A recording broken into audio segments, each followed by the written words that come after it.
All right, ETM Hotep. Welcome to Divine Words Wednesday with the Seshew Medew Netcher. I'd like to say dua for those who are tuned in and been patient. Hotep. Welcome to Divine Words Wednesday with the Seshew. Silence myself. All right, let's try that again. One more time. ETM Hotep again. Welcome you all to Divine Words Wednesdays. You are hanging with the Seshew Medew Netcher. And on Wednesdays, we take different texts that we select, and we basically walk through the 4 different steps in the method, in the correct method of transliterating and translating. All right. This is not meant to be a class or anything exhaustive, but we would just demonstrate the different steps and what to take. Now, in order to do this, for those who've never done it before, there are some quite a bit of information that you would have to know and have worked through prior to coming to this point of being able to transliterate and translate. All right, so some of the things that we make mention, we'll do our best to give a brief summary of what it means and things like that. But it's, like I said, it's not meant to be exhaustive, but we do want to demonstrate, and hopefully people can learn from what we're doing. All right, and we have quite a few videos we've already done in the archive that you can definitely check out. All right, but tonight we're going to be going through the Papyrus of Ani, the mAa-xrw of Ani, also known as the Book of the Dead or the Coming Forth by Day of Ani. And this time we're actually going through plate number 35. All right. And by plate, some people may refer to it as sheet 35, or it's also known as plate 35. And the papyrus was sliced up into different sheets or plates. So that's where they get the numbers from. Plate 1, plate 2, all the way up to, I believe, for Ani, I believe it goes up to plate 37 or sheet 37. It's pretty long. All right. And it's probably the most famous one. A lot of people are familiar with the Papyrus of Ani or the Book of the Dead of Ani, but there are many that exist. There are many in the British Museum. As a brother Chris let us know earlier, there are even some that are unpublished.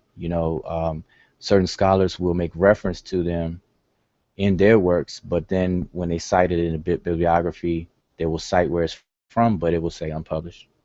So that's kind of unfortunate. But there are many. There are many that are published as well, so I don't want to make it sound like there's nothing else out there. All right, so but for tonight, my name is wsir. I always forget to introduce myself, and we also have others on the panel, and maybe everyone can introduce themselves, or I can run down the roll call, let everyone know who's going to be chiming in on the conversation tonight. So maybe you all could just unmute yourself and let everyone know who's in the building. And not everybody do it at once. ETM Hotep, didiyw, Hekanu Kwa Second, Ren Kofi Paisa. Welcome, and welcome. ETM Hotep, it's Damien. Welcome.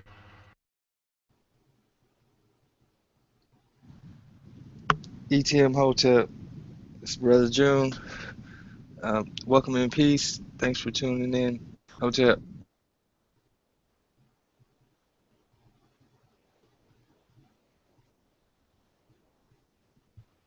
Hotep, this is Tonica, and welcome, Hotep.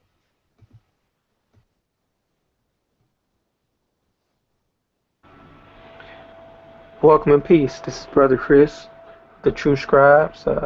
Enjoy the show. Hotep, it's your brother Satep and Ra. Hope y'all enjoy the show tonight. Peace.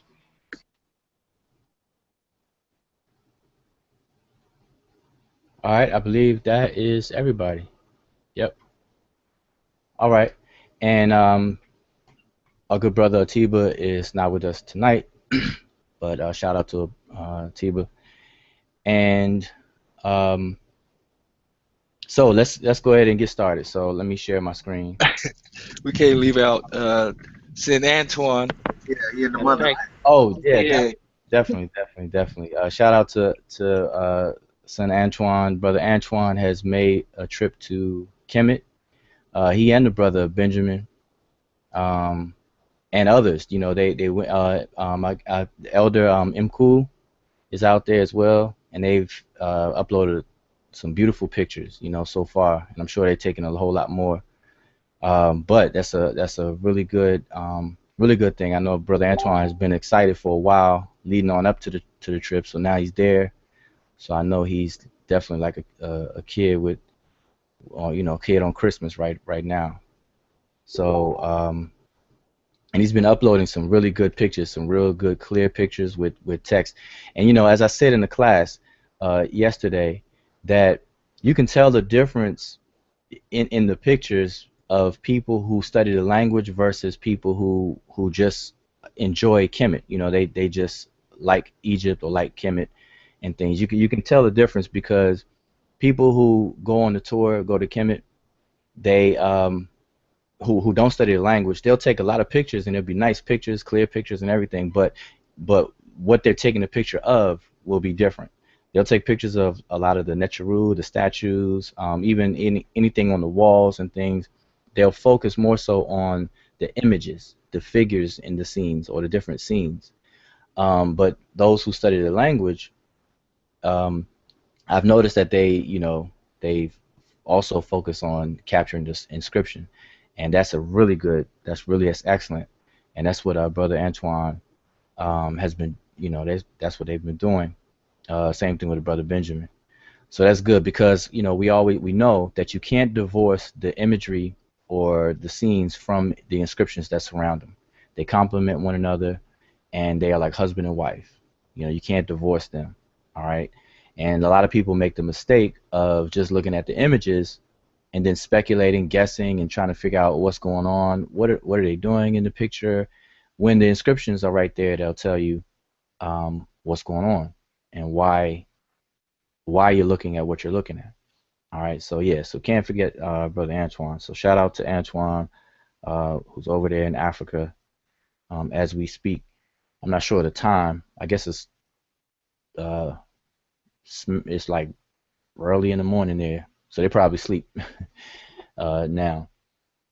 But yeah, so shout out to Antoine. All right, so let's jump right into it. I'm going to share my screen here. Make sure I have my screen up. Guess I have to share the entire screen again. All right, so I just need for someone to let me know that they can see my screen. Oh, let me lock it on me for a second. There we go. All right, can you see it? Yep. All right. So as I said before, in welcoming everyone, you are tuned into our YouTube channel, and you are hanging with the Seshew mdw-nTr Netcher, and this is again Divine Words Wednesday. And spread the word for those who you feel who are interested in a more studious look at the Egyptian language, or what we know as Ancient Kemet, and the script of hieroglyphs as we know as Sesh Medew Netcher. All right. Again, a little bit about us as a group. We are the Seshew mdw-nTr Netcher, and we are a membership of like-minded individuals with aspirations of being true scribes of divine words. The word ma'ah means true or loyal. Truth, loyalty, consistency. That's what truth is, law, and those things. And we're loyal to this study of the divine words, Medew Netcher. All right, and we're aspiring to be true scribes because we're still learning. There's a lot to learn. There's a whole lot to learn. And I believe I made mention on our last Wednesday's hangout, the different levels and the different stages within those levels of the learning process that we foresee us going through. All right.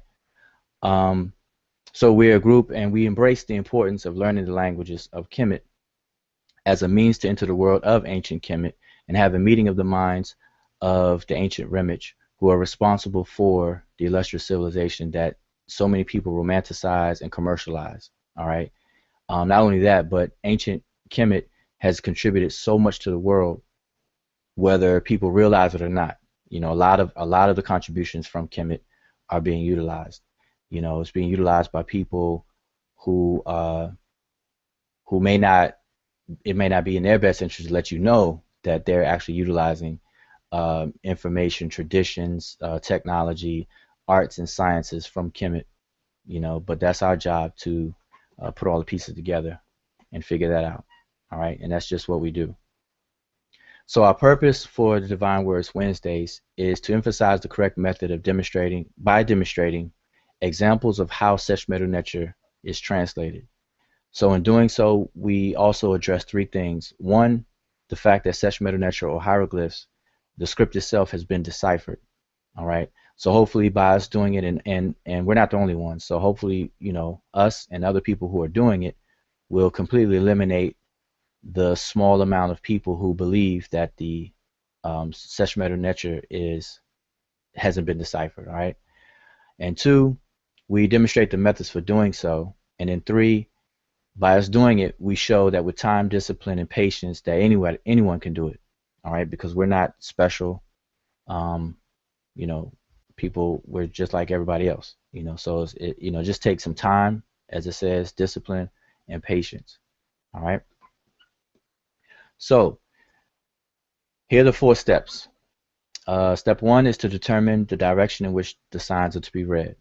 All right. And by the way, these 4 steps are immutable. Everyone who translates the hieroglyphs or Sesh Medew Netcher goes through these 4 steps. All right. I always emphasize that it's just the speed that change. The speed will change based on your competency or how proficient you are in the language. Okay. So step 2 is to identify and document each individual sign. Step 3 is to group those signs into words so that you can look them up in dictionaries. And then step 4 is to come away with the sensible translation. All right. Now, step 2 is what we call a data collecting step. And step 2 is where you would get your, you would do your transliterations. So each sign can be transliterated using the Latin orthography that we know as English alphabet today. And the transliteration system that we use mostly is called manual Decodage. And it is a case-sensitive transliteration system, and it's more precise and it's scientific.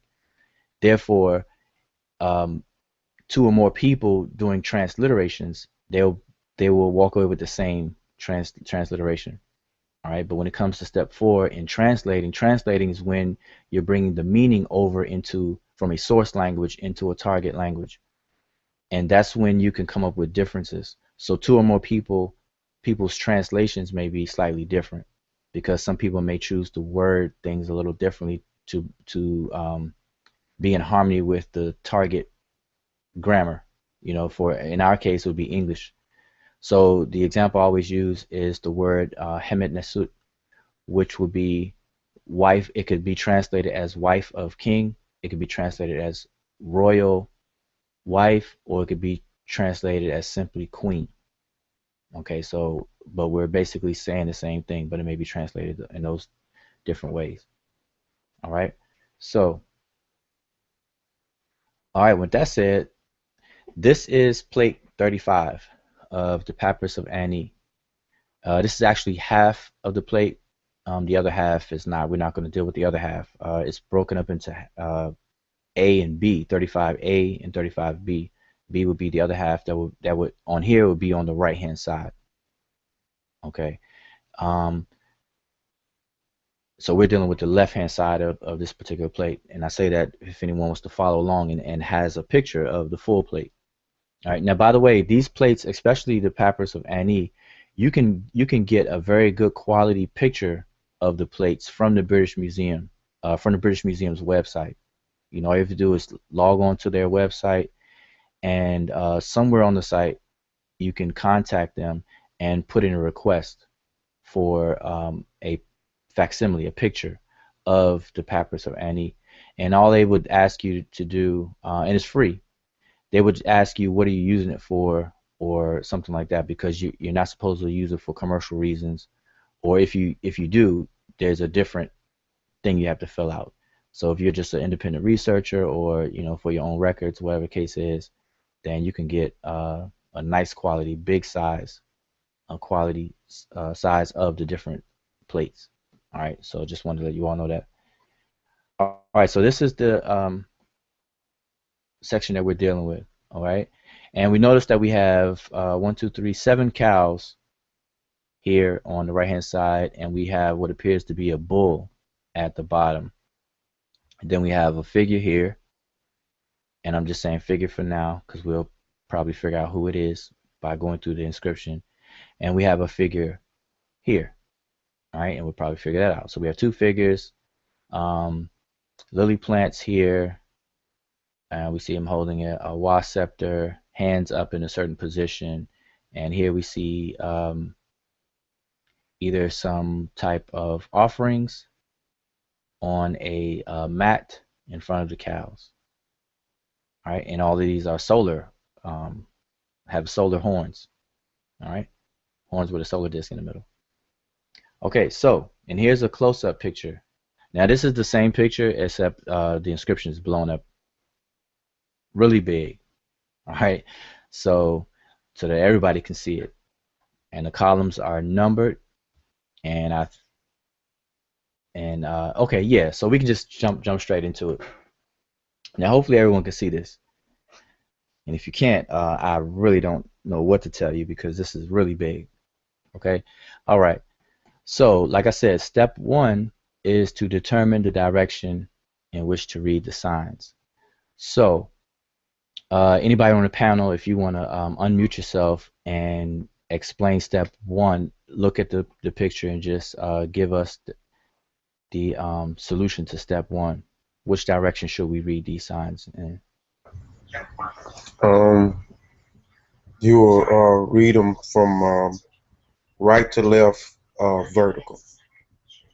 Okay, and so what helped you determine that? In column 1 that you got marked as 1 above, you got the cobra that's facing toward the right. You got the reed leaf is facing toward the right. The vulture is facing toward the right. The seated man is facing toward the right. And the reed leaf at the bottom is also facing toward the right. Okay, excellent. All right, so hopefully everyone follow along with that. And overall, though, if you're looking at a text, one of the most helpful set of signs are the birds. So if you're dealing with an inscription that has birds in it, then pretty much those will definitely help you in determining step 1, which direction. Because as you can see, there's a bird here, which is a vulture.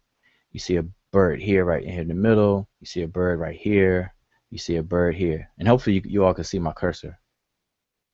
Otherwise, you have no idea what I'm pointing to. But so there's several birds in between these columns. All right, so birds are usually the first thing that will help you out.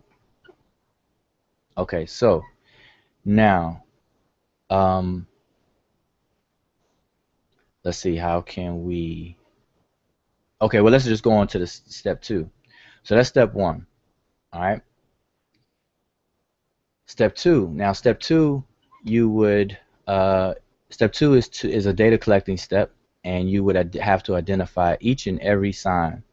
Now, like as I said at the beginning, this is not meant to be a full class or anything, but there's some prerequisite information that you would know prior to making an attempt to translate.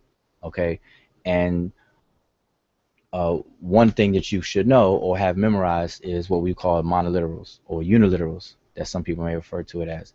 And those are signs that represent a single consonant. And there are 24 individual signs, but there are 25 because of the double read. As you see, the read if you can see my cursor, this read here is doubled. So that also represents another consonant. So there's 25 in all, and at this point you should have those memorized. So in step 2, outside of the monoliterals, which you would already have memorized, if you need to, then you would look up the rest of the signs. So you have to identify each and every sign. And then, of course, quite naturally, the more you do this, then the more of the other signs that you'll memorize. Okay, and then the less you need to rely on looking it up in the sign list. Okay, so if as far as step 2 is concerned, if anybody on the panel want to I guess go through step 1, column 1, that's labeled column 1, if you can identify some of the signs in here in column 1, just to let people in the audience know.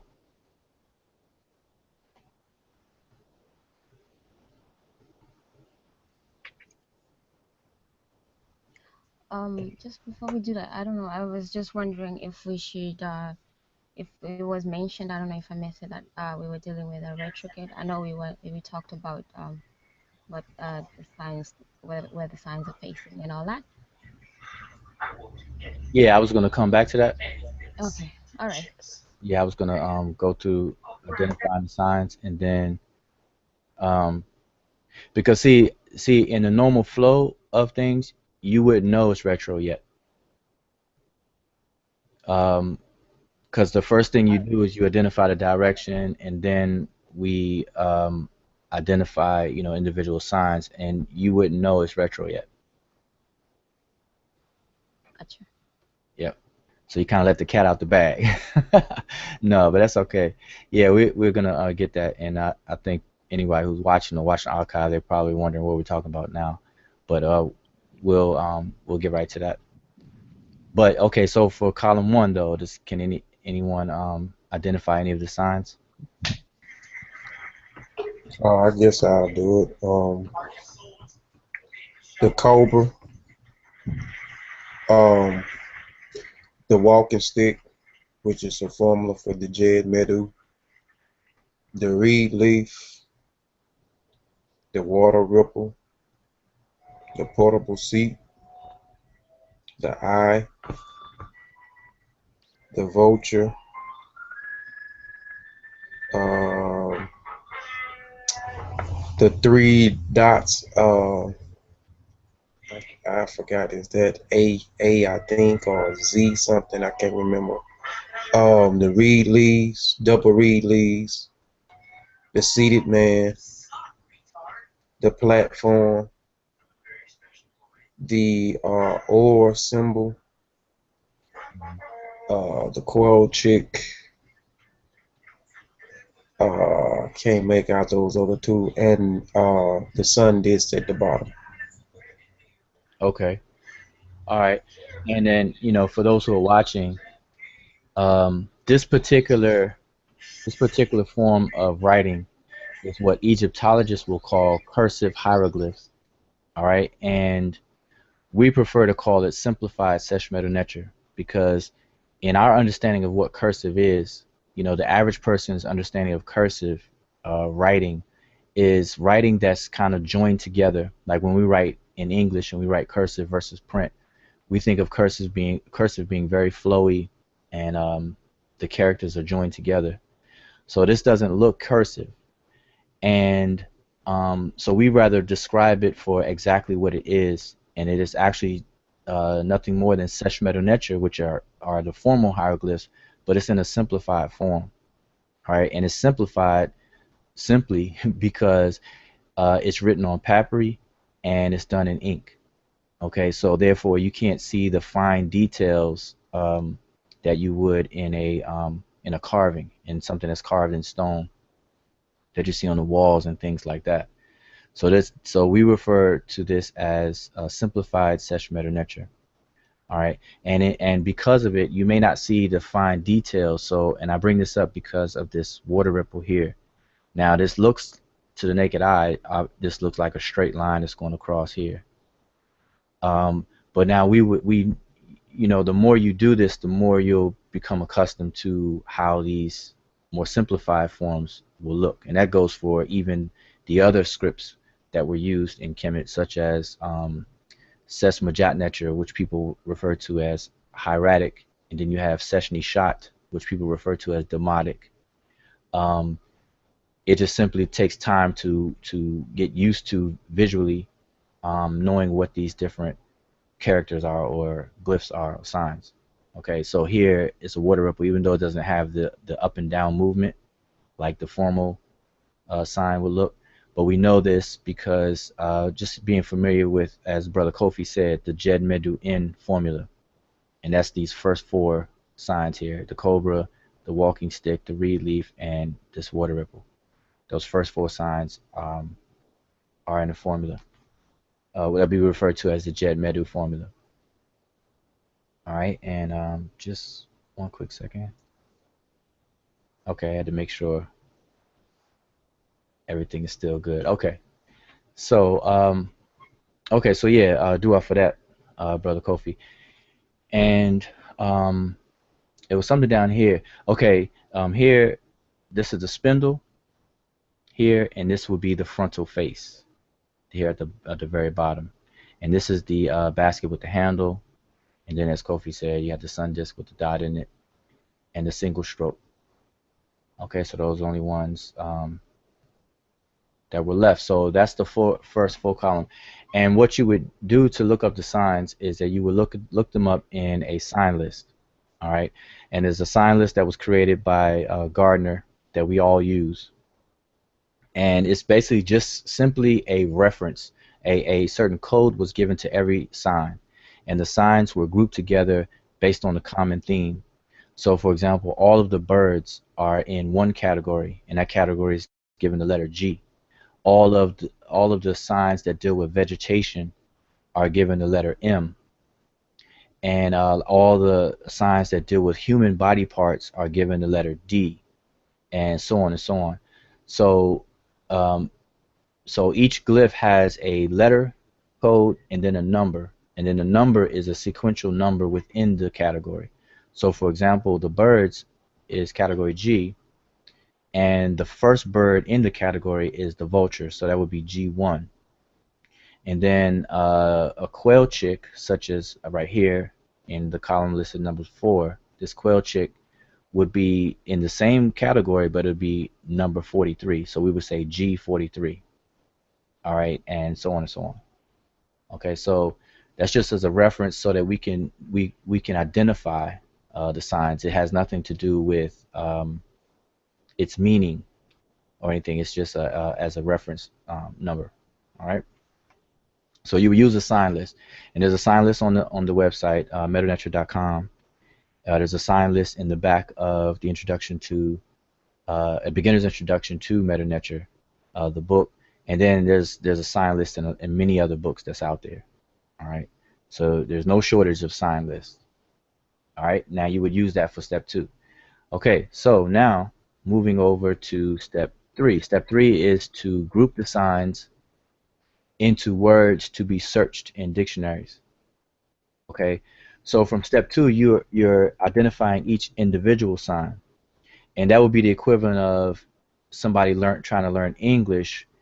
They're looking at a paragraph, and now fortunately for English, we separate our words by spaces, so that work is done for us, you know, by default, because that's the proper way of documenting the actual language itself.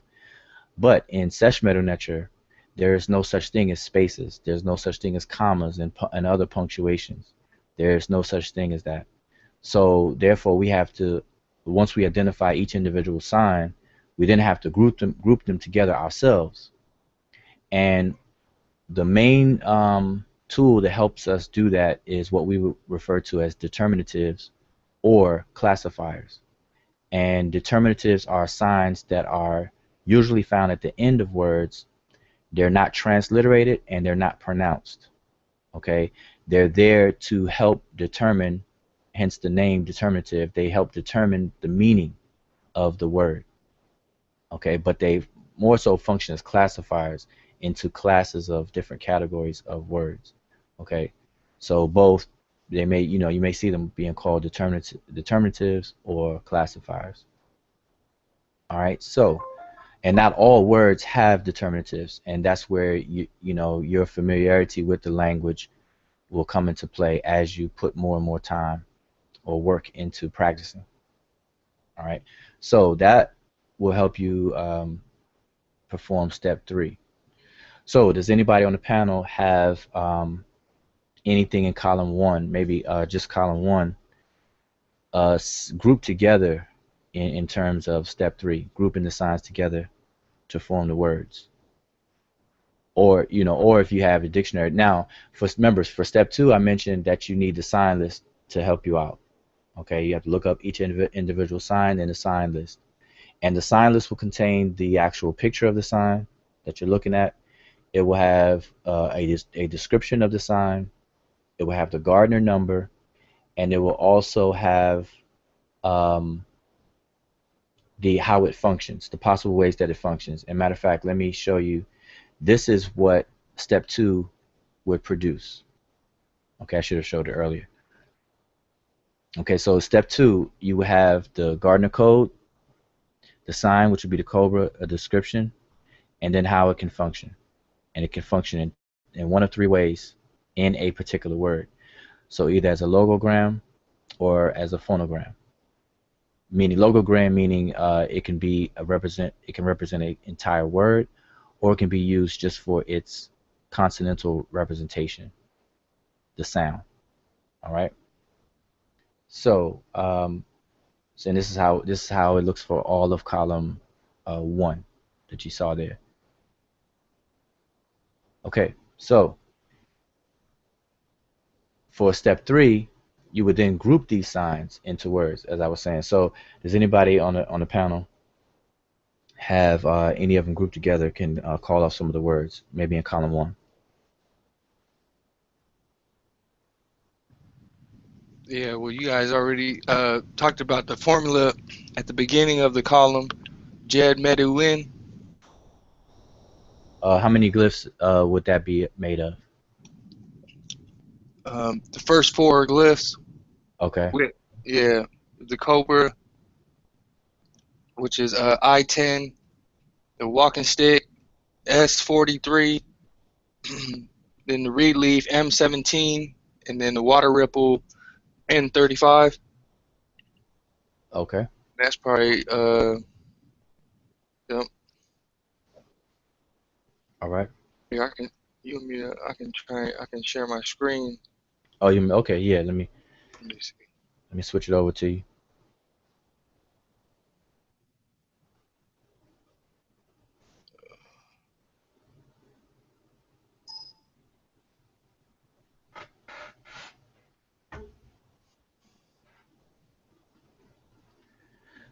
Okay, we see it. So that's what I pushed into the search bar, the first 4 glyphs. Mm-hmm.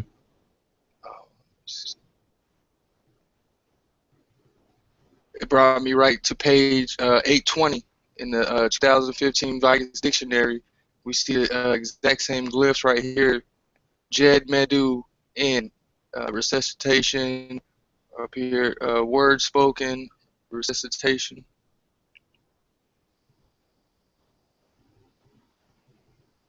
Let me try and hang on. I can't see how you zoom it in. Okay, and while you're doing that, I just took a glance at the comments in the YouTube chat. So for those who are listening and watching, we're going to get right to the comments and have some more interaction once Brother June finishes up. All right, so that's one way you can search them in by the Gardner codes. So we can try the next group, and I will put the next 2 symbols in, which was the seated throne, which is Q2, and then space dash space, and then the I, which was D4. Let's see what we get for that one is Yep, it brought me right to it. Page 1645. We have wsir. All right. Let's jump here, right here.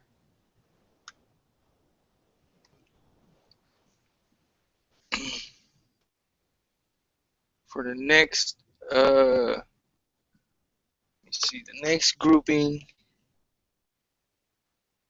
or actually, from the next 1, 2, 3, 4, 5, 6 signs, that's gonna be the name of the figure down below, which is Annie. And oftentimes names aren't gonna be found in the dictionary, so I don't have a dictionary entry for this one. But it's the vulture, and then the water ripple, the 3 strokes, and the relief twice with the seated man for the name Annie. All Okay. right, what's that? No, I said okay. That's good. Okay, for the next grouping will be the next 2 signs, and these are we know as mAa-xrw. So the transliteration on that, M capital A-A-X-R-W.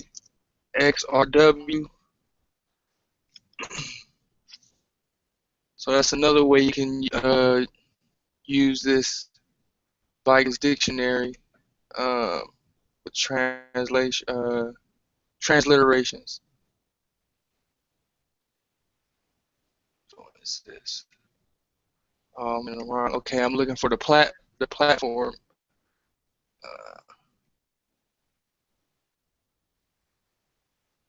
So we have it right here. It's on page 896. 896. We have the next 2 symbols right here, mAa-xrw, justified. Okay. All right, for the next grouping,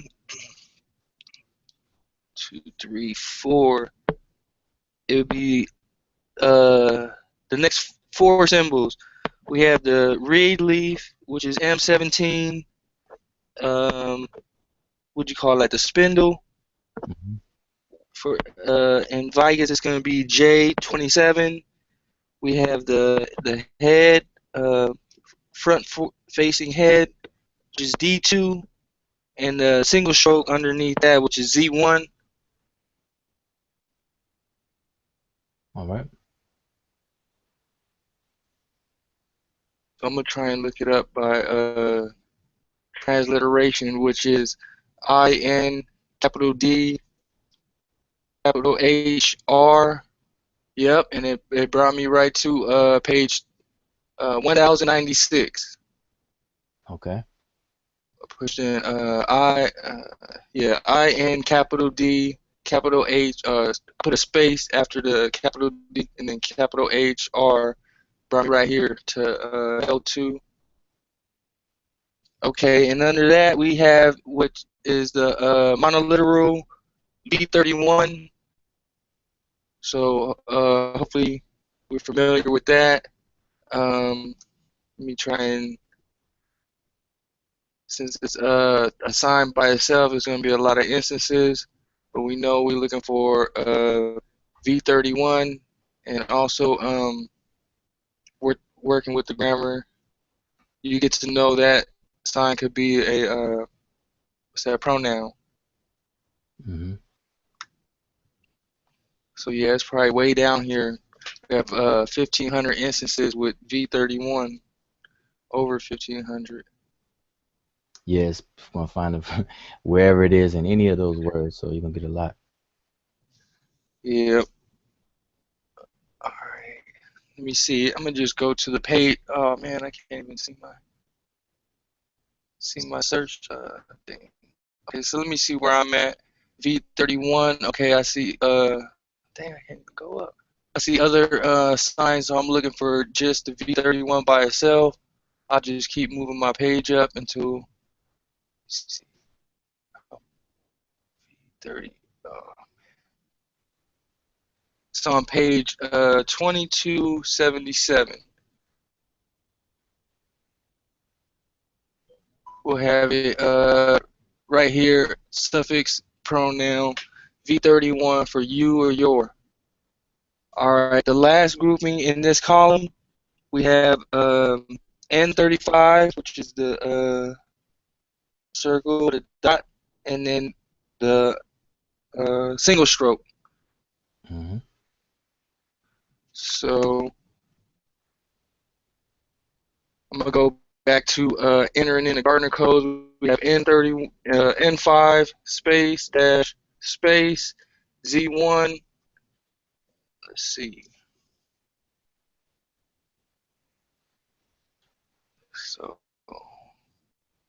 So yeah, we have 129 of those instances. So I'm looking for let me see. Oh, man.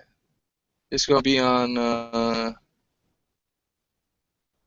so sometimes it'll bring you right to it. Other times you just have to look for it. Now you know Vegas works alphabetically.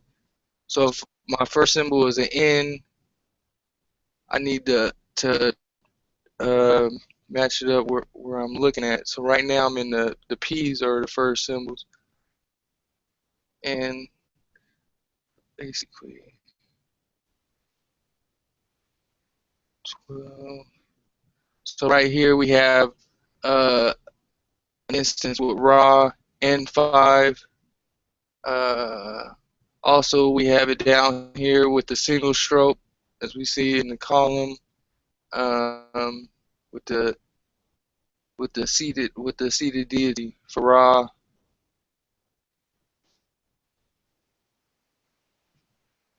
All right. So those basically the groupings and how to look up those words in this Vigus. Okay. So let me change back over and bring it back to my screen. Where we at? Where we at? Where we at? Okay. All right. So hopefully you all can see my screen again. Can you see my screen again?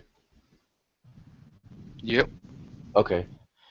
All right. So good. Dua, and hopefully everyone who's watching follow along, because you know we were looking at your dictionary and we didn't have the picture to follow along with you, but I have the picture back up. So what you did was went through all of the groupings for a column that's numbered 1, with the last one that you just did in 35. All right. So here's what the result of what you had would look like. So as you said, page 820, you have the Sesh Medew N formula. This is how it's transliterated, and this is the dictionary entry for it. And then page 1645, you have wsir. 896, you have mAa-xrw. On page 1096, you have inD-Hr.k with the k, being found somewhere else as a suffix pronoun. And then you have, lastly, you have Ra on 1227. All right, so those are the results of the dictionary entries. Okay, now there's a couple of things that I want to mention. First of all, we were using, or you were using, the Vigus dictionary. Okay, we always encourage everyone to get as many resources as you can. We don't discriminate between resources. So anything you can afford, without breaking your pockets, definitely get all the resources that you can get. Just know the pros and cons of the various resources that you have. All right. So in the book, I mentioned 3 dictionaries: E.A. Wallace Budge Dictionary, Raymond Faulkner's Dictionary, and Mark Vigus Dictionary. And I give the pros and cons of the Faulkner and Vigus. And basically, we use Vigus Dictionary because, 1, it's free, it's electronic, And by electronic, it means that we can search for these words electronically and fast without flipping through pages.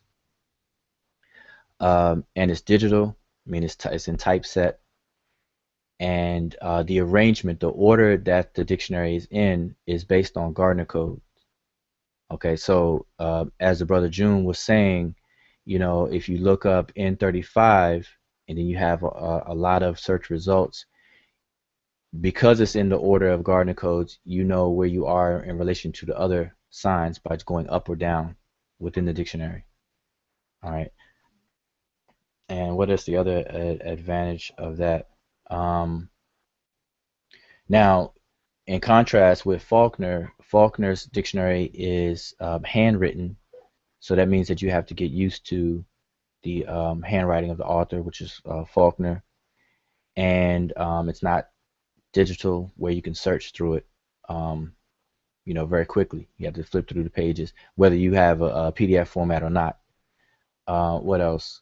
Now, the advantage of Faulkner's is that Faulkner gives citations where you can find the words in primary text. So that's something that Mark Vigus doesn't have. All right. But Mark Vigus has all of Faulkner's entries within it. All right. So there's over 40,000, I believe 40,000 entries in Mark Vigus dictionary.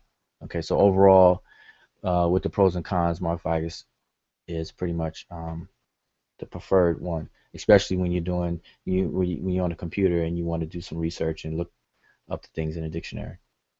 All right. It was something else that I wanted to make mention of. I guess it'll come back to me. But here, um, here is the rest of the grouping for step 3. You know, like I said, in step 2, you would have to identify all of the signs. Now, what you're looking at on the screen are the identification of the signs just for the column that's labeled 1. But you would go through the entire inscription and do this. Okay, but for the sake of time, we're only showing column 1. And once you're finished, and then you group the signs together to form words, this is what you would end up with. Now, this is what I referred to earlier as manual decodage transliteration system. Okay, it's case sensitive. So on the screen where you have a capital D, then lowercase d, that's there purposely. It's not because it's starting a sentence or anything. Because if you notice over here, it's a capital D in the word inEdge. All right. So now it's done this way. Manual decodage is case sensitive to eliminate the need to use special markings around words that we call diacritics. All right, and that is also a transliteration system, and this is what it would look like. The same transliteration. This is manual decodage, and this is the same thing in diacritic transliteration format, where instead of a capital D, you have a D with a line under it, and then you notice it over here in the word inEdge. Instead of an X, we have an H with a curved hook under it. Now all of these diacritic marks with the, you know, even the dot, the line, the curved hook, they have names. I don't know them off by memory, but they have names, all of these diacritic markings. And let me see if I see a different one. No, I don't. Okay, but this one is not case sensitive because, you know, you have the diacritic marks around it. All right, now the capital A looks like a reverse, it looks like a italic 3. We call it diacritic 3. Looks like number 3. All right, but that's the difference. So here's manual decodage again, and here's the diacritic. Okay, so this is what you would end up with for at the beginning stage of step 3 when you're grouping the different signs into words to be looked up. So this is what you would use, and you would look these up. Now, as a brother June mentioned, in the Mark Vigus dictionary, you can look the words up by way of transliteration, which will be the manual decodage, or by way of the Gardner string. All right. So, for example, when I go back here, when we look up, let's just say here for wsir, you see this Gardner string here, be Q2-D4. You can look it up with this string. We call it the Gardner string, which is a string of Gardner codes for a particular word. You can look that up, look the words up that way, or you can look them up in a transliterated format. Now, I would recommend you start with the transliteration because you will find that you'll have less search results. It would narrow down a little bit better than going straight with the Gardner um, codes, or the Gardner codes. Put it this way, the Gardner codes, in case the description that you're looking at. So let me show you an example of exactly what I'm speaking about. Here at the bottom of the screen, here you have the N35, which is a sun disk No, with a dot in it. M5. Oh, I'm sorry, N5. I say N35. It's water ripple. Um, the N5 with the circle with the dot in it, and then the logographic stroke, single stroke here. Is that a good one to use? I don't know if this is the best example, but let's just look at this one. Now, when you go to look this up, you will find one like this. So this is not a good example, but the point, the what you have to be mindful of when looking up the Gardner string is that the arrangement of the sign that you're looking at any particular inscription may not be the exact way that the dictionary has it. So when you're looking it up by way of Gardner codes, then if there's a particular sign that's omitted, and a lot of times the quail chick may be omitted, or some sign may be omitted because the scribes tended to abbreviate some things due to aesthetic reasons. Okay, and then you're looking up in a dictionary based on the Gardner codes, and you won't find it, and then you'll think that it's not there or you're doing something wrong. So it's best to use both ways, the transliteration way and the Gardner string. Become proficient at using both. All right. So I just want to make sure that point is made. Okay, so now we are at so we would look up each individual set of words, for all of the columns. Now the columns are numbered 1 through 8, and the corresponding transliteration is here for each of those columns. Now let's go back to the picture. Now we kind of mentioned it earlier. We spoke about a word, retrograde. Now we're going to find out what that means. Okay, so now normally, as we've been doing, and you can see in the archives, step 1 is to determine the direction in which the signs are to be read. And as the brother Kofi mentioned, we would look at this, and we can, and as I pointed out, the birds are the biggest help to us. All the birds are facing to the right, but all the signs are facing to the right. But I'm saying the birds kind of stick out more. So that would indicate for us that we would read into the signs, okay, which means we will read from right to left. So let's try to do that. So this column over here would be the first column that we would attempt to transliterate and translate based on that. So now I know we've been focusing on column 1, but let's move our focus and attention over to column number 8. So this first group of signs right here, 1, 2, 3, and 4, these signs group together and form the word Neferet, which means beautiful. Nefer means beautiful, and Neferet means that which is beautiful, basically. All right, and then we have the word in, which is a reed leaf, and the Desheret crown, the red crown, for the word in, which is the word by. Beautiful, by. And then, like column 1, we have the portable throne and the eye. So we already know what that is. This is wsir. So beautiful by wsir. And then we have the same thing that we have over here for the name Ani, as the brother June pointed out. You won't find a name specifically like that in the dictionary. And that's another thing to keep in mind. As he said, names you most likely won't find names in the dictionary, personal people, people's names and things like that in the dictionary. So when that happens, that is a helping tool or indicator that that's what you're dealing with. When you're looking up a word and you just simply can't find it anywhere, just let that be a hint that it's most likely a name. It's not to say it's 100% a name, but that's one of your detective options, okay? Because this is detective work. All right, so anyway, we have here ani, all the way from the vulture down to the seated man, just like we have over here, same signs. And then we end off right here with the platform and then the boat oar for the word ma'a-xrw. Same thing we have over in column 1. So let's make sense of this column right here. So so what does this say? I said beautiful by wsir, Ani, true of voice, or justified. Now, we can make out each individual word, beautiful by wsir, Ani, justified, but that's really not telling us anything that doesn't make any sense. So just to be sure, let's go over to the next column, because as we said, the direction appears to be from right to left. So we went through column 1, or the first column in that direction. Now we're going to go over to column 2. All right. Anybody on the panel want to run down this column? If not, I'll just keep going.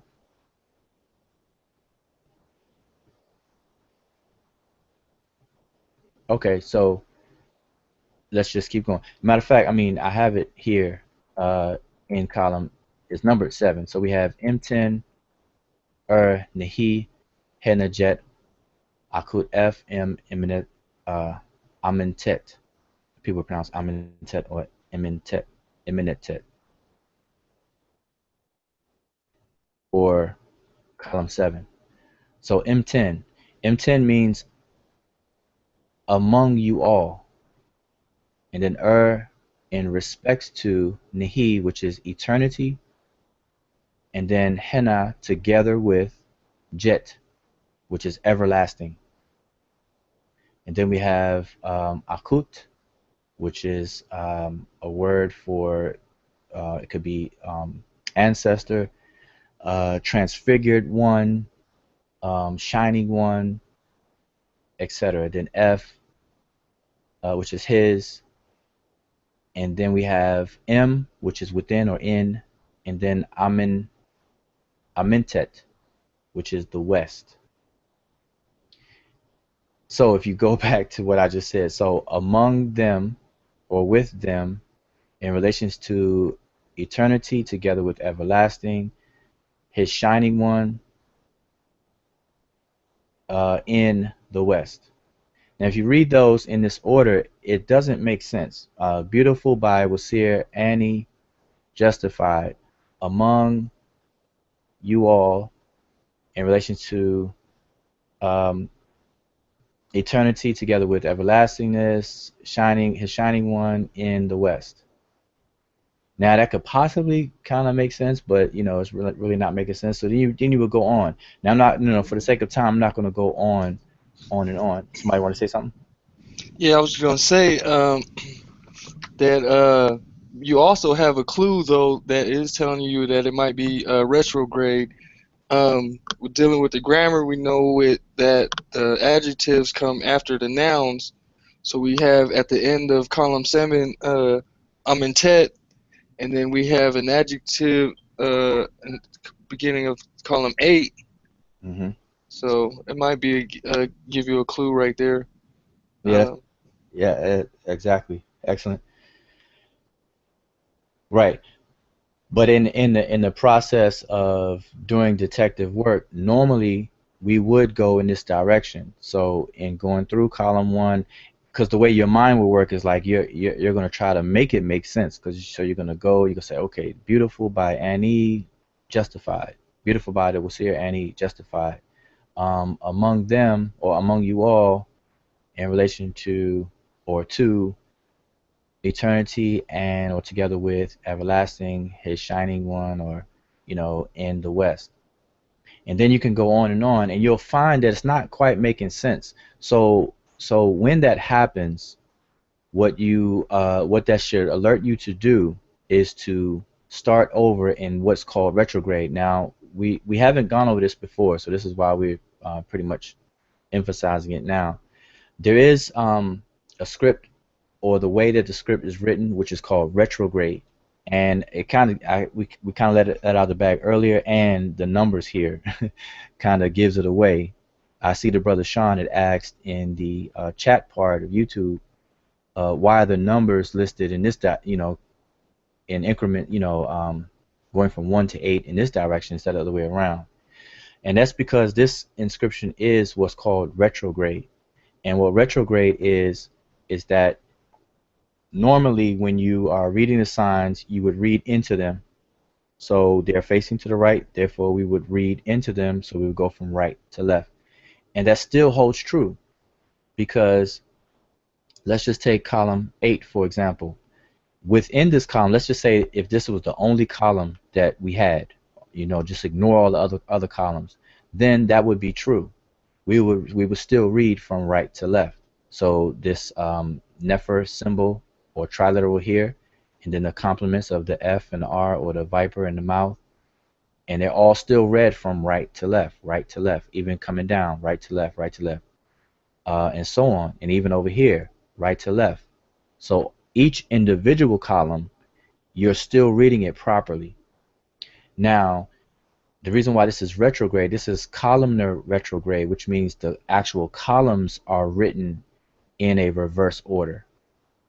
Okay, so it's not that you're reading in the back of the signs, you're just reading the columns backwards.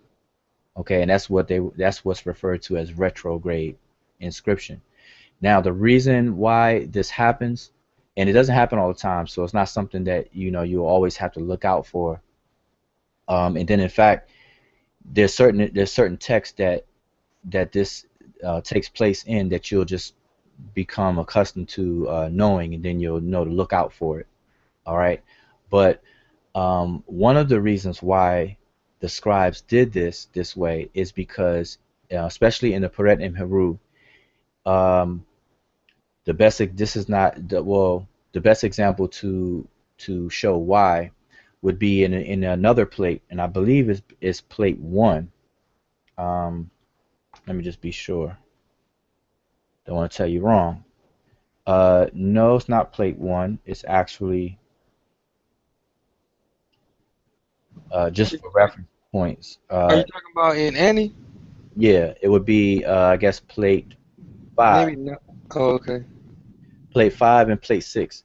So if any of you all have sheet 5 or sheet 6 or plate 5 and plate 6 of the Book of Ani, or if you've seen it before, that's the funerary procession. That's the march where they're leading the deceased body to the grave.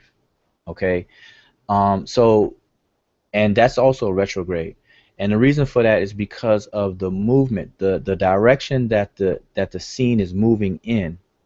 When you have movement in a scene, the scribes tended to let the glyphs face the same direction that they're moving in, but the columns are read in the direction that they're moving in as well, and therefore it produces what we call retrograde.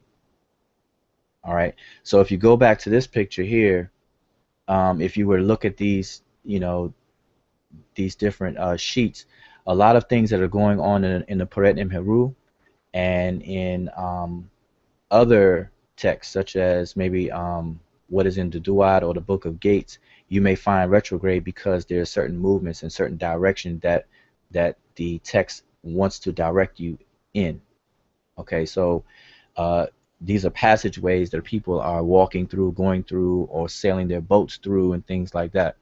All right, so I'm just giving you one of the reasons why the scribes even did this. All right, so I know that question may come up. All right, so that is what we call retrograde inscription. So hopefully you all can take that in. All right, and the question I always get is, how can you tell? And this is what we're explaining. As the brother June said, the more you get familiar with the grammar, you'll be able to tell that way. So grammar is a dead giveaway, because as he said, the adjective here, beautiful, even though when we try to read it, we'll try to make it make sense. We're like, okay, beautiful by Ani or wsir Ani justified. And on its own, we can kind of roll with that. We can kind of go with that. It won't make too much sense, but like beautiful by, like beautiful what? But when you consider just switching it over, we'll see that this is amentet-neferet. Because when you know the grammar, you'll be able to see that this is a feminine noun, amentet, which is the west, and then we have a feminine adjective, neferet, has a feminine T marker to match the feminine T marker for this noun here. So it's the beautiful west. All right, and then adjectives in this form, which are called attributive adjectives, they always follow the noun that they describe, just like how French and Spanish adjectives follow their nouns. Okay, in Ancient Kemet, which is the language of Egypt, um, these adjectives follow their nouns as well. Okay, so grammar would give us an indication, and then just the sense of the text. So if I were to continue from this direction and keep going, you would start to say, wow, this is not really making too much sense. Even though you can look up each individual word, but the flow of it, you'll just come to understand, like, wow, this is not making sense. And then that would tell you, hold on, let me go the other way. And then we start off. So this is why it's number one. So Sesh Medew wsir Ani ma'a-xrw inD-Hr.k. That's what this first column is about. And then when you start to translate it, you're like, oh, okay, this is making a lot more sense. Okay, so hopefully that satisfies that question, because I can't see the chat. I don't know if it was asked, but that question is asked a lot. All right, does anybody have anything to add to that? Anybody on the panel? To that understanding?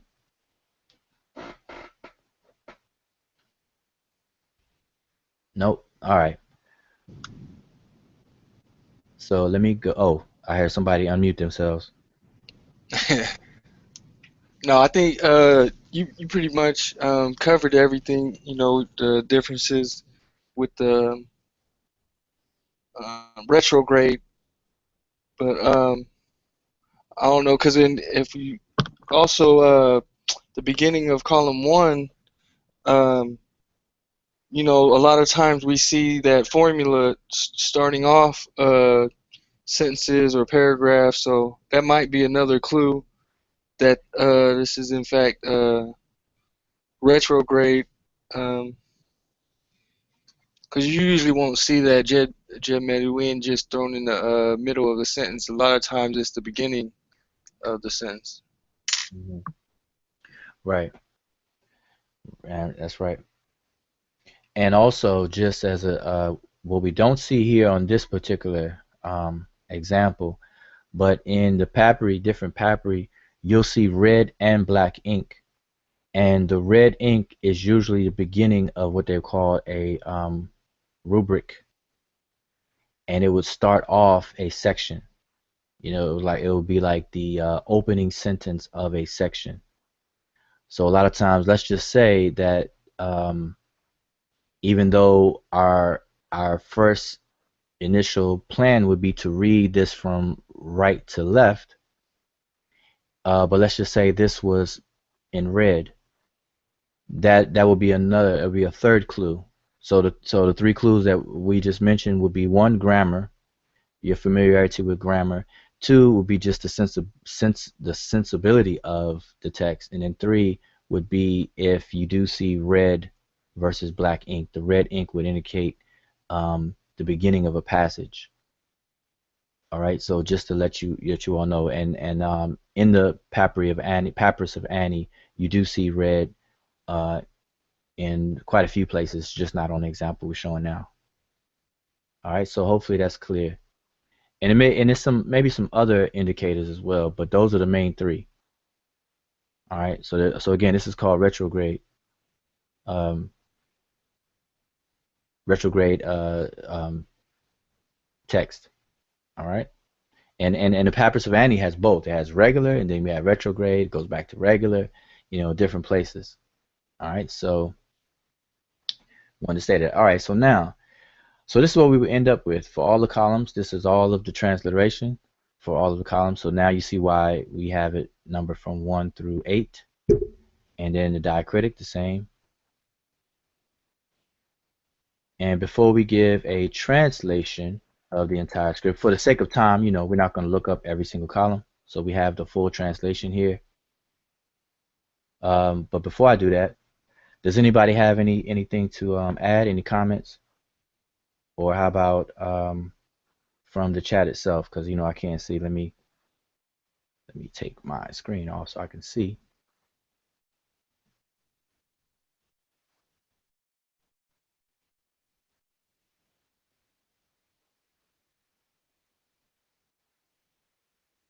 Anybody have anything to add while I'm doing this? Yes, no, maybe so. Or has anybody been following it inside the chat? Any questions? Don't want to miss anybody, leave anybody out.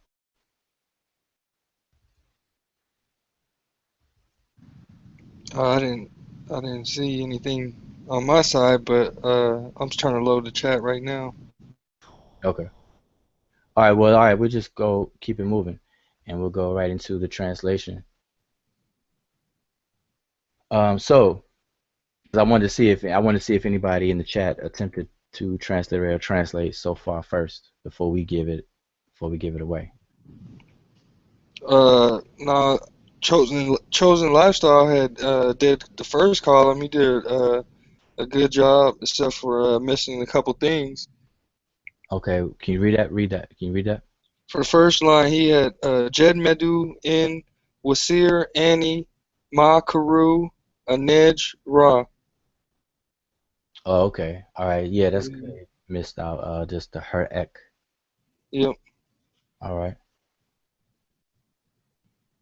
Okay, so no one else? No, I didn't see anything. Okay, so all right, so here is the translation. Anybody else want to read the translation? It's on the screen. Yeah, I can read it. All right. Well, it's You all want to you. read the one you got, June, or the one on the screen? It's the same thing, I think. All right. Yeah. Let me see here. Words spoken by wsir, Ani justified. Respect to you, Ra, who is Lord, Lord of truth, the unique one, Lord of eternity, maker of everlastingness. I have come before you, my Lord, Ra, beneficial to the Lord of the 7 cows, together with their bull, you who give bread and beer to the ancestors. May you allow that my soul be with you. May he come into being under your hind parts as a star. May he exist like one among you eternally and forever. May he be glorious in the beautiful west by wsir Ani justified. Okay, so there you have it. The translation. Now, so that's the full translation. Again, I can't see any of the comments. If anyone may have a question about that. But something else that one thing that this is our first time discussing retrograde transcription or retrograde text. All right, so hopefully everyone understands that who watching now and who will be watching in the archives.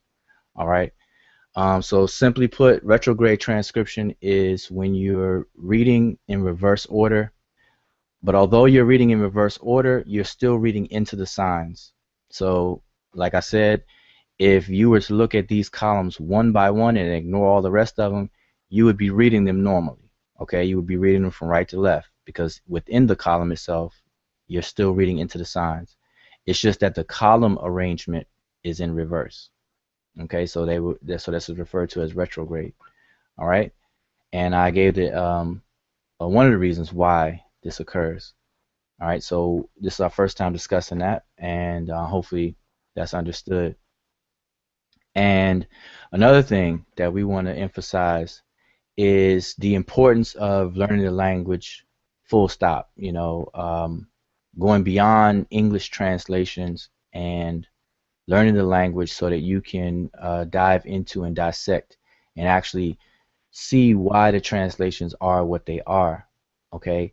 And in doing so, what the brother Chris discovered in translating this particular plate 35 of Ani, that there's an error in the translation in pretty much probably well, not the most famous, but one of the other famous translations of the Papyrus of Ani, which is by Raymond Faulkner.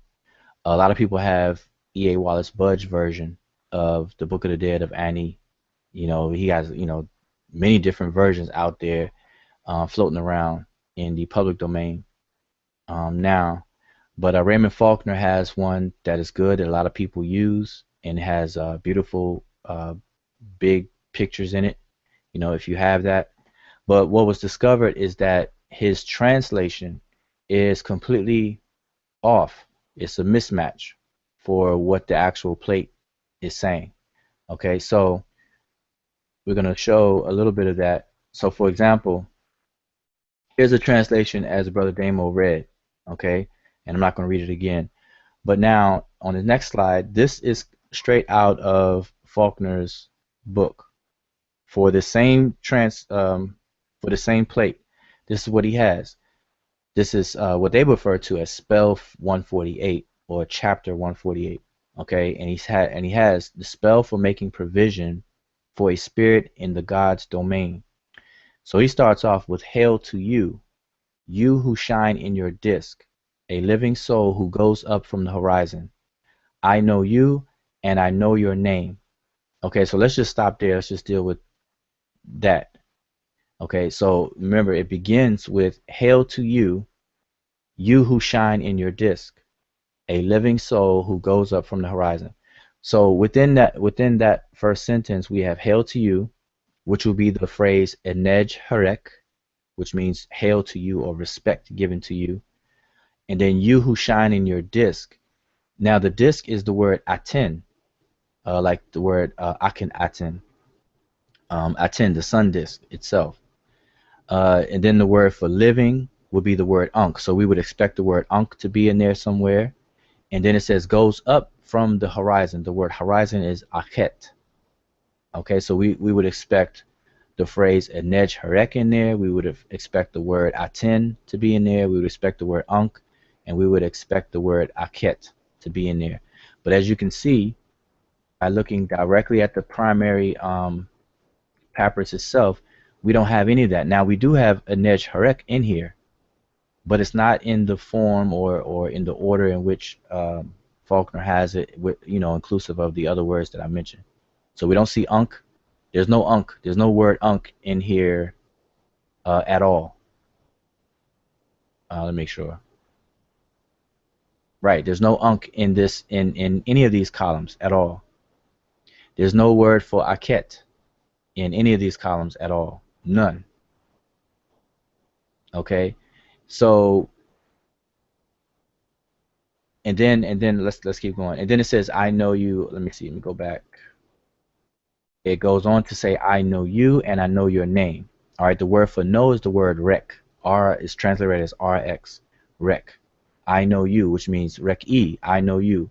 Rek-e-ek, or I know you as a masculine, or rek-e-etch, I know you feminine, or rek-e-ten, you all, and so on. We should find that in there. Then it says I know your name. Rek-e-renek, which means I know your name. We're supposed to be able to find that in here. But when we look inside the plate itself, we don't see that at all. The word rek is nowhere in any of these columns. The word ren for name is nowhere in any of these columns at all. Okay, so it's not in here whatsoever. So this is an error that's found within the book, and this is a snapshot straight out of the book by Raymond Faulkner of the Papyrus of Ani. Okay, so I'm not going to, you know, for sake of time, I'm not going to go through the entire this entire page, but just to show you, this is one of the things that you can catch. Now, this is not a major problem because where he got this from is from a different papyrus. Okay, and it's most likely from the papyrus of which one was that, Chris? If you're still there, Was it Nu or Nes? Nebseni. Okay, Nebseni. The Papyrus of so-called Book of the Dead of Nebseni. Oh, I think so. Is Chris still there? Because I can, I can't see who's on the panel. Yeah, I see his picture. Yeah, But yeah, Nebs. Okay, so Nebseni.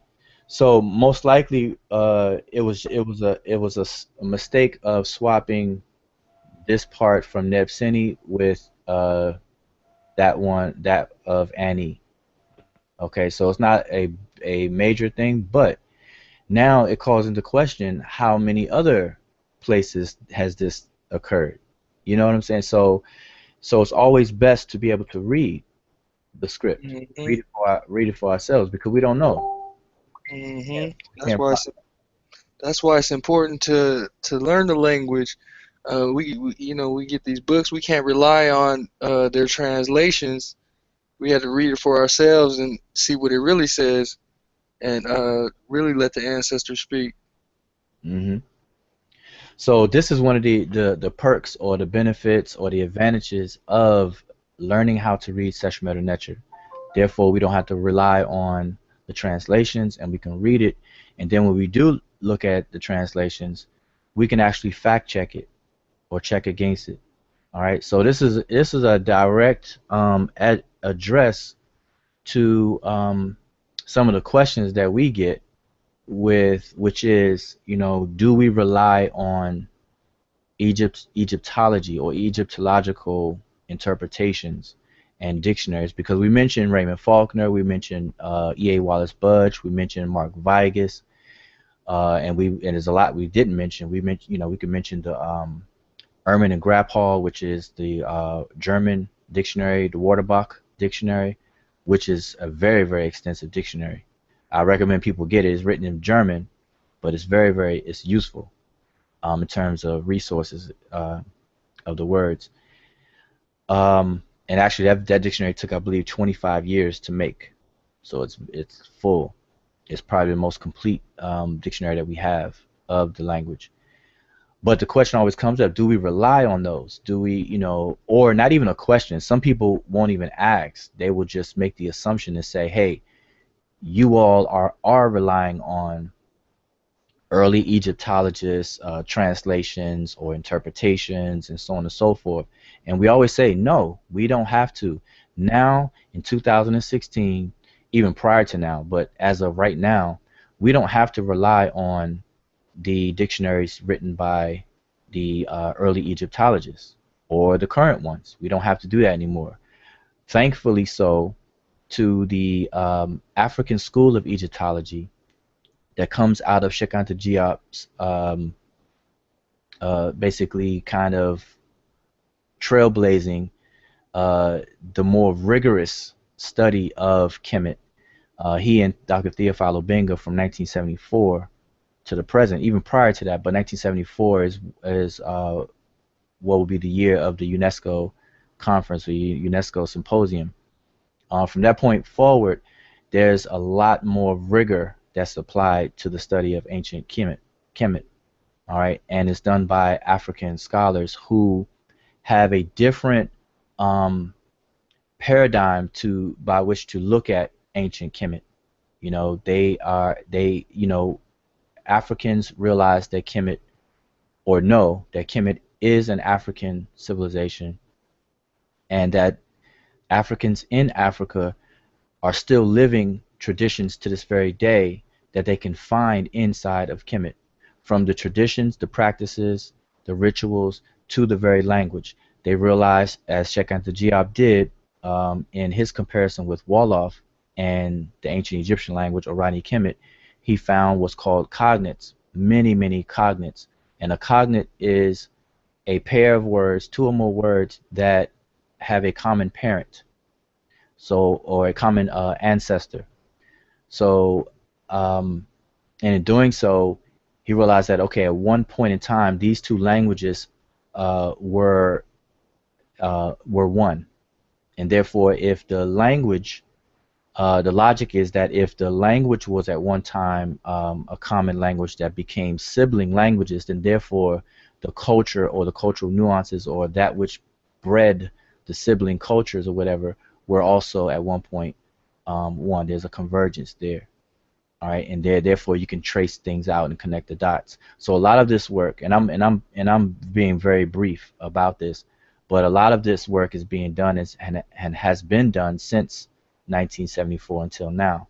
So no, we don't have to rely on the early Egyptologists' interpretations and things, but we are indebted to early Egyptologists for the documentation itself.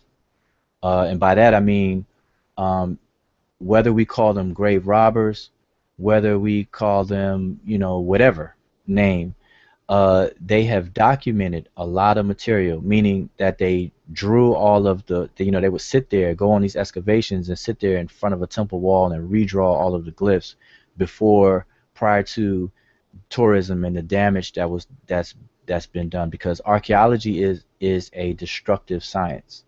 You know, in order to dig things up, you pretty much can't help but to destroy things in order to get to things, and whatever the case is, or you have to disturb things by the nature of the profession itself. So you have a lot of these people that are documented things, and I had a conversation with someone. There's a lot of information that we just wouldn't know. You know, like for example, the tombs. Let's just take the tombs for example. The tombs were sealed. They were sealed in such a way where they were not supposed to be opened.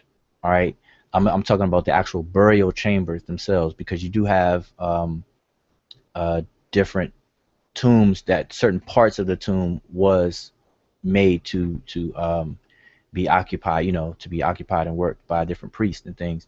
But the burial chambers of these various different tombs were sealed off. And matter of fact, they'll tell you that you know, some of the tomb builders or creators were very ingenious with the ways that they try to keep tomb robbers out, even in ancient times. Try to keep tomb robbers out. So let's just say, hypothetically, that the tombs were built in such a brilliant way to where no one could ever get in there. Now, what are the implications of that? We would know what we know about the book of the Amduat, or what is in the Amduat, the book of Gates, the book of the Earth, and all these different books that are found in tombs, or anything that's found exclusively in these burial chambers of the tombs. We wouldn't even know about them today, you know, unless, you know, obviously oral or word of mouth and things like that. But you know, that would be the only way, I should say. But we wouldn't be able to witness and know and verify these things. So there's a catch-22 with this, you know, grave robber versus, okay, excellent documentation type of thing. So it's a catch-22 scenario going on. But I just wanted to kind of bring that up because just by knowing the language, we're not handicapped anymore. We're not what do you call it, dependent. We're not dependent on Egyptological interpretations, because we can use the tools of historical comparative linguistics to compare Rani Kemet, which is the language of Egypt, with living African languages to verify these definitions. All right. So, like for example, the word what's a good word to compare that I see here?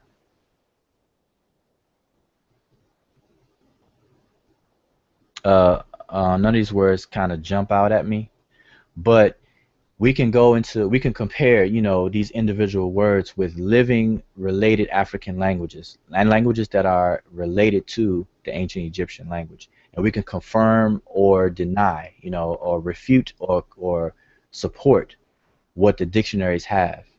All right, so we don't have to rely on it. All right, and we don't.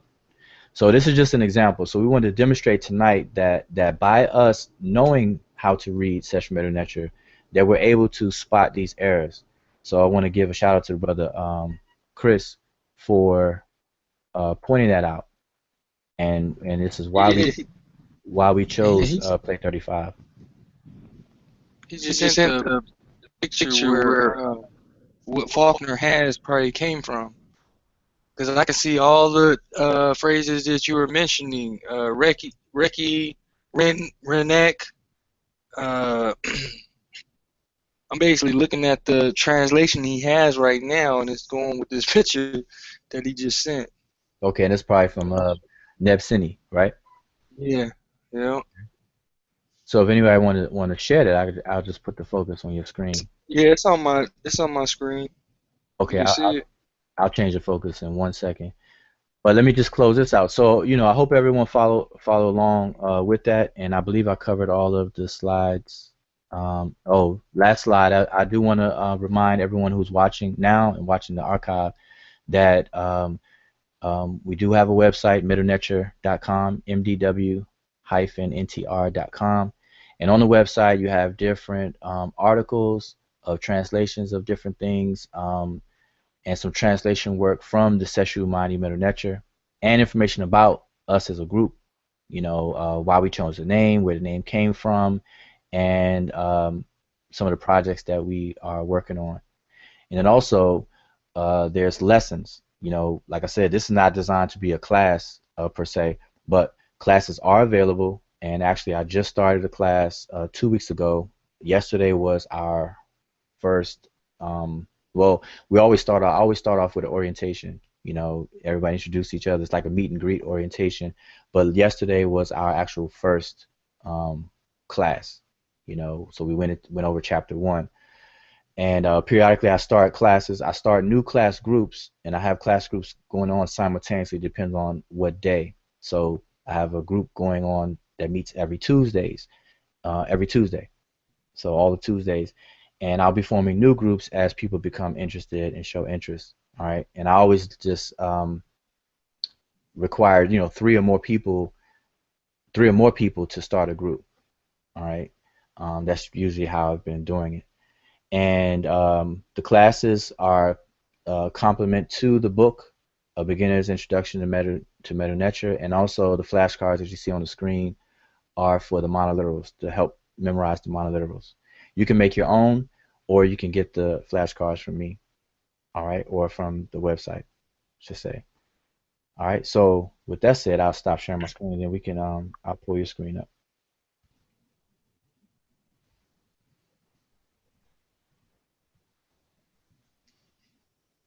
Yeah, it's crazy. Okay, so um, and then hold up, but before we go this, now that I have my screen down, let me check and catch up on the chat that we have here going on. Let me scroll back up. All right, I'm gonna say ETM Hotep to those who are chimed in, tuned in. I always like to acknowledge everyone. We got a brother Vincent. Now the brother Vincent is, I don't want to put people on the spot, but brother Vincent is in the class now. I said I don't want to put people on the spot, and I just put him on the spot. Um, and we have Oh, Chosen that's good. Lifestyle, brother Sean. Who else? Yeah, Sister watch it. Monica, Oh, sorry. and that's all I see on my thing. That's as far as I can scroll. So, with any questions though, let me see. Has the mAat script been deciphered? Any good books and sources I can get into? Okay, the mAat script been deciphered. Now, no, not fully, not fully. What would help? What would be a big discovery is okay, Hotep, brother Shesmu. Um, what would be a big help is if there's a discovery of some interlinear text, like what the Rosetta Stone served for the French, for Champollion. He's given the credit for decipherment for them, and I stress for them because, like I said, we don't have to rely on that. And I know a lot of people will argue over that. Like we don't know what it really means. We're relying on, the Greeks or the French or just Europeans, period, and this and that. So um, those kind of arguments, kind of go out the water now. People, we all have to update our information. Even those who try to argue against different things, they also have to update their arguments. Um, so I just hope that happens. But so anyway, that's the answer to that question. And what else? Was there anything else? Anybody see anything else? Any other questions? I I had kind of Sean P was trying to work out some words, and he had the right glyphs. He was looking up jet, and it's I-10 X1 N16. He said, would that translate to a state? And when you look it up in the dictionary, you can find that definition in there. But this word jet is most commonly used for like forever or everlasting or forever. Okay. Yeah. All right.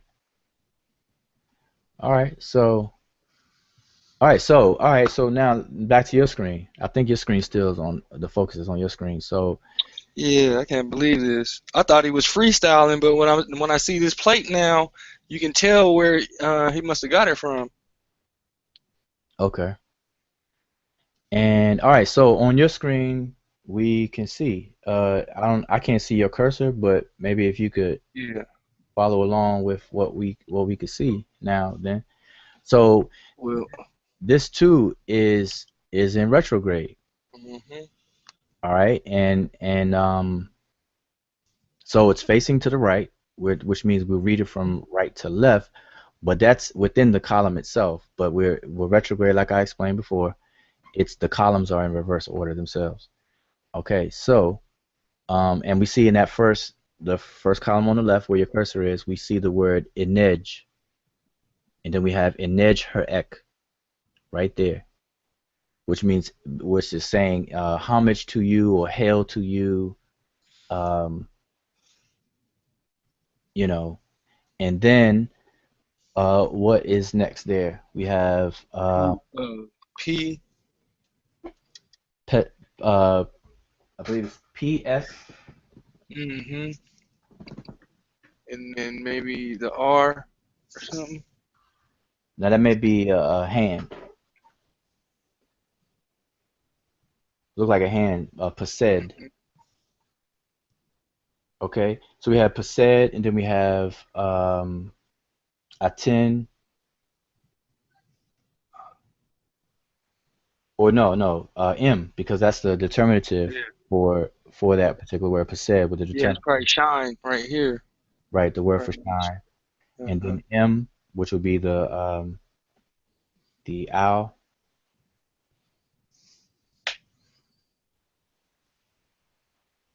So maybe this is the Ka or something. Cause in his in Faulkner's translation of spell 148, he has a living That's soul. by What's that?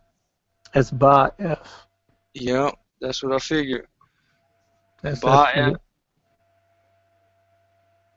Yep, and then the Ankh after that, cause he has a living soul. Uh-huh. Yeah, that's by F.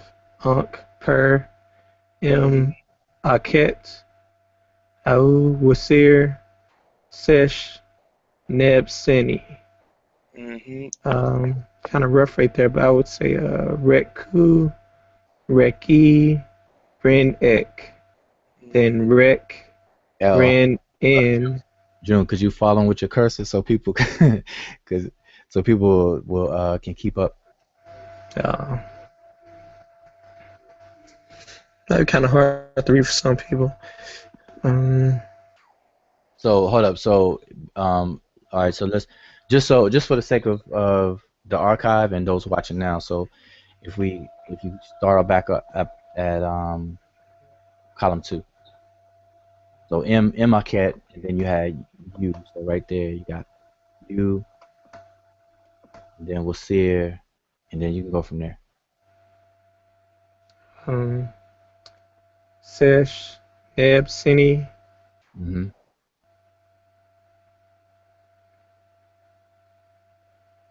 You have Rek Ku.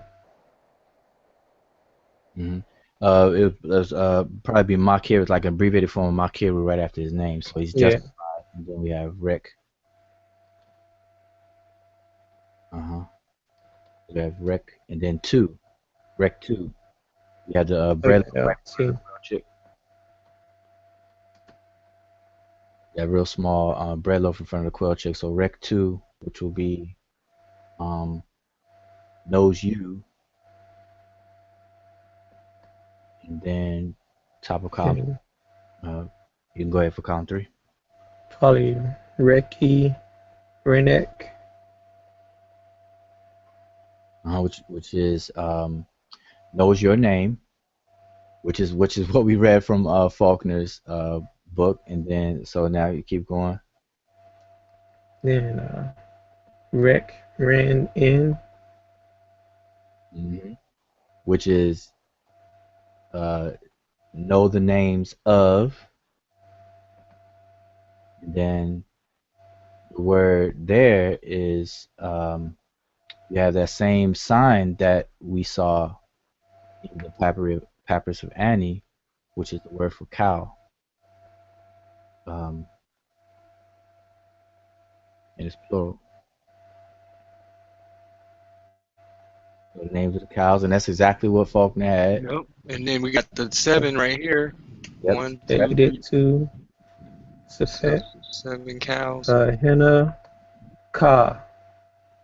Together with, and then kf or ka, you see the bull right there as a determinative right there. hmm We got Erie right up under that. Erie, which is their to or Pertaining to, belonging to. right. Yep. So it's like their cow. I mean, their bull. Sorry. And that's exactly what Faulkner had. Yep. That's what I'm saying. That's just crazy. Yeah, I'll read what he has. Hail to you, you who shines in your disk, a living soul who goes up from the horizon. I know you and I know your name. I know the name of the 7 cows and their bulls. And that's basically what we were just reading right there. hmm And then go on. Like it was in the fourth column. So we have didiyw, which is you who give, like plural, you who give. And you got a tea, Heknet, which is bread and beer. hmm So you all who give bread and beer, and that's exactly what Faulkner had. And We then got mhm,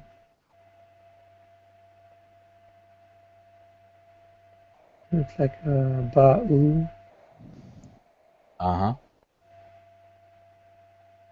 So the shiny, give bread and beer, and what else? We have I guess effectiveness, or they say power to the souls, and then keep on going. What's that? And probably Sahaj. Not sure the kind of. that's actually without that S on it is Jafa'u, which is provision. So it's like to cause to be provided for. So Jafa'u with an S in the front right there, that folder cloth right there where your cursor is. And then we have Amin, like Kenti, I'm meant to you. So I'm meant to you, or I don't see a T there, but yeah, it's there.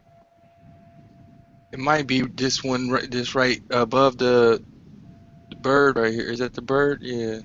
Mhm. See it? Now that's the thing. Now I don't see that inside of Faulkner, so he might not necessarily have gotten this exactly from there then, because I don't see. Wait a minute. It says bread and beer who are beneficial to souls and who provide daily proportions. Okay, now that part is where it goes different from what he has. So he might not necessarily got it from Neb Sini. But the thing is that a lot of these different Purim Heru, they will be very, very similar. But one thing for sure that we do know is that what he does have in the book is not a match to Ani. So he must have gotten it from either this one, which right here it goes off. It matches up until you get to where we are right here. Or it could have been another famous one, which is the Papyrus of Nu. And probably I don't know if you could pull up a picture of that. But So maybe what was maybe for was he freestyle just? maybe for Freestyle Friday we can kind of compare these two, because basically we're just going off the head, going off the head. I just know that word is to be provided for, and then in the West, and then you have another instance of, what is that, D, Mm-hmm. and then Aku again, or Akut. Then you have And follow, which is shimmy, follow you all, that he may follow you and come into being her under. Then we have kaped again, under your thighs or under your hind parts, again under you all's hind parts. So mm, there you have it.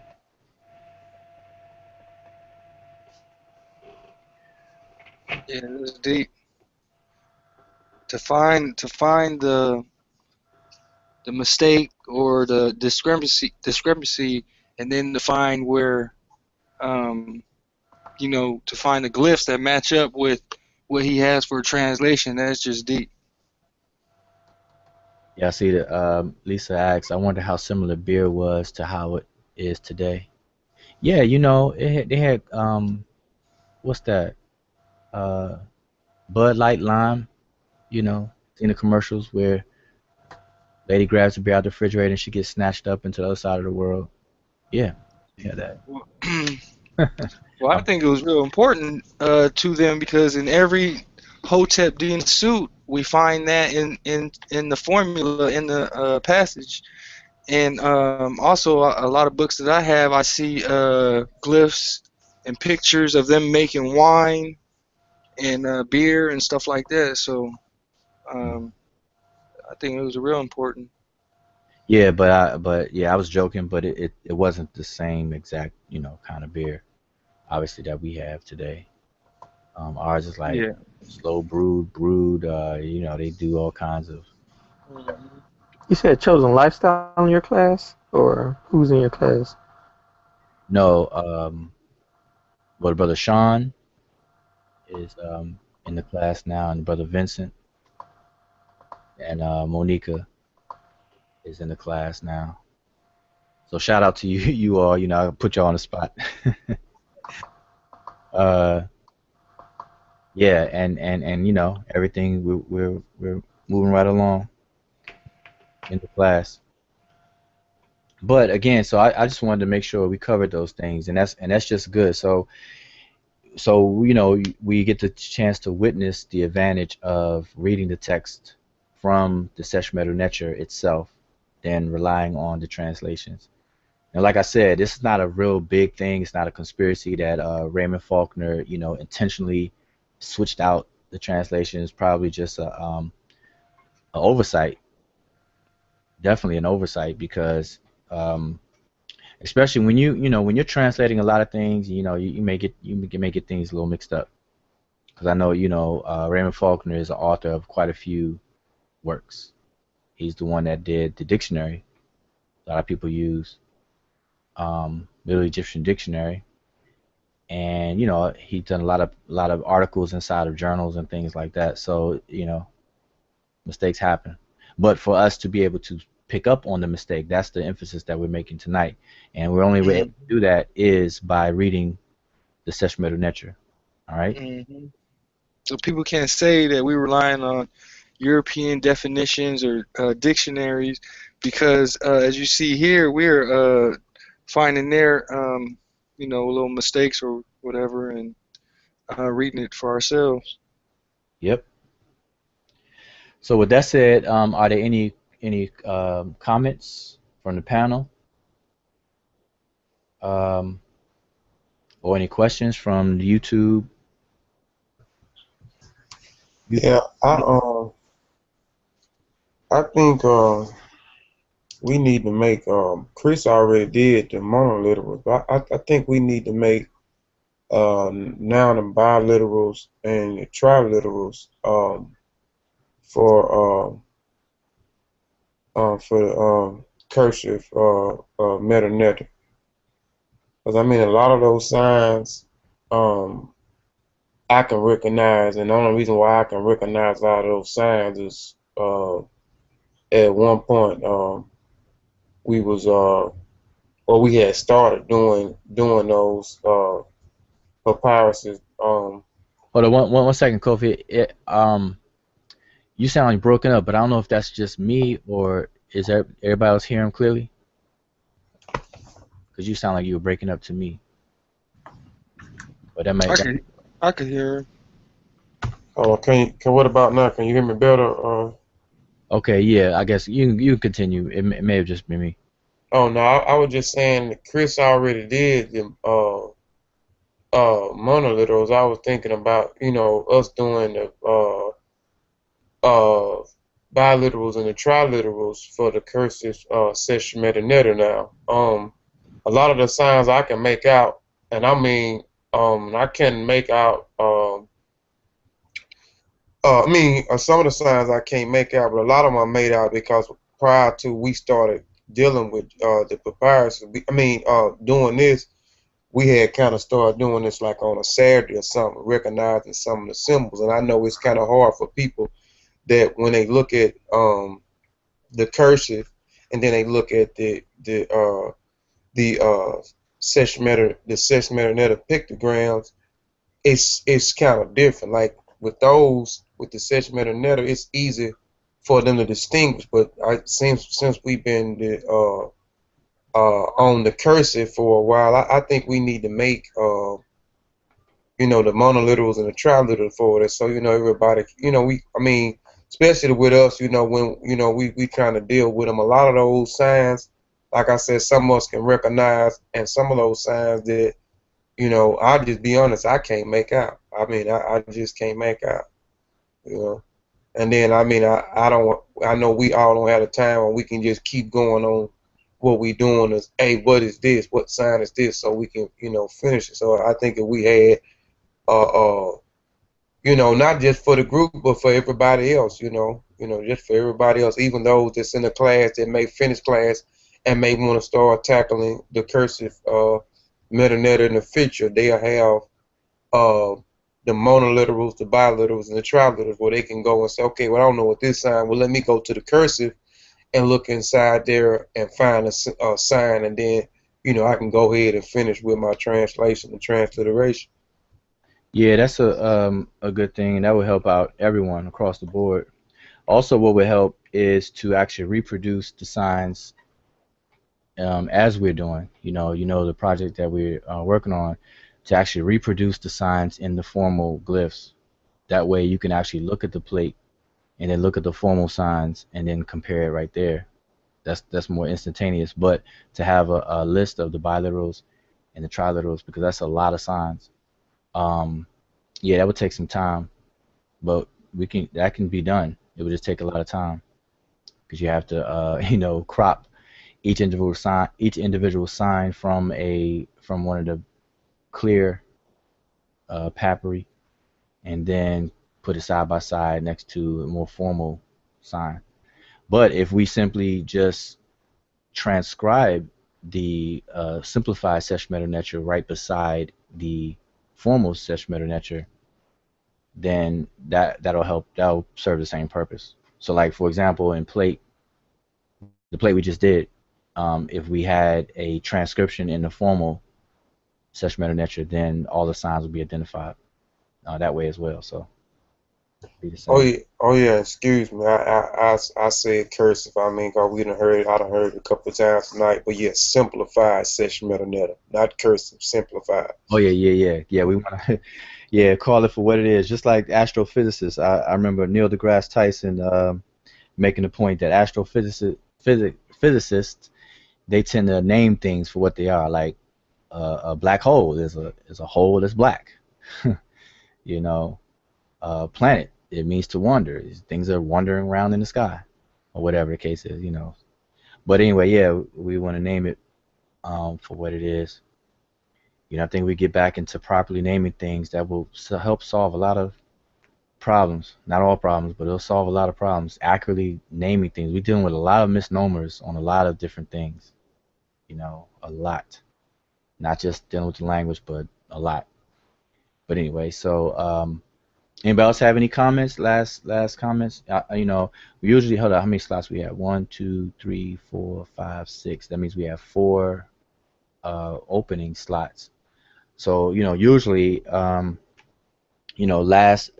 part of the comments, if anybody wanted to come into the actual hangout itself and have anything to say, I'm trying to look at the comments on the chat. But if you would like to pop into the hangout itself, let me know. Otherwise, we can close this out. We've been on for 2 hours. Don't want to make this video too long.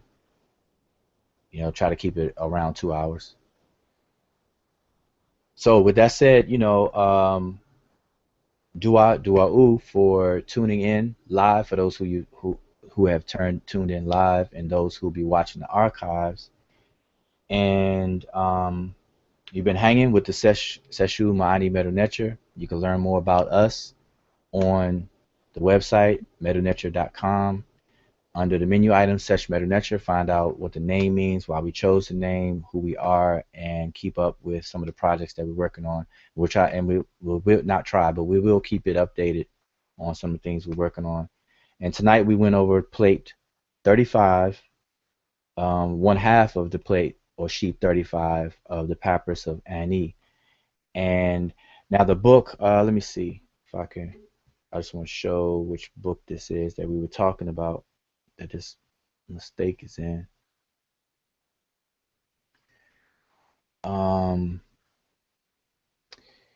If you all could see my screen, let me pull it back a little bit. Yeah, this book. Can y'all see it? Is it backwards?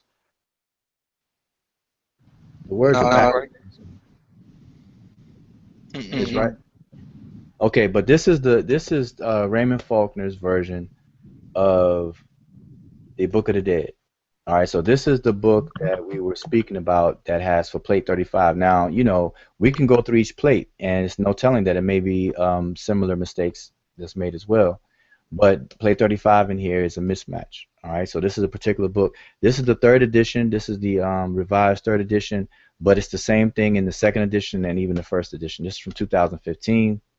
I believe there was what a 1998 version, and whatever the first version was. But if you have any of those, just double check for yourself. Look at it, and right on plate 35. Matter of fact, show it to you. Yeah, the first edition was 1994. Second edition, 1998. Yep. Yeah, I got the 1998. All right, if you all can see this right here, this is the translation for this particular plate, and this translation is a mismatch. All right, so what we went through is a better translation, and we by us being able to read the signs, we were able to pick up on that. All right, so like I said, it's no biggie, but it's just it's something that we need to keep in mind.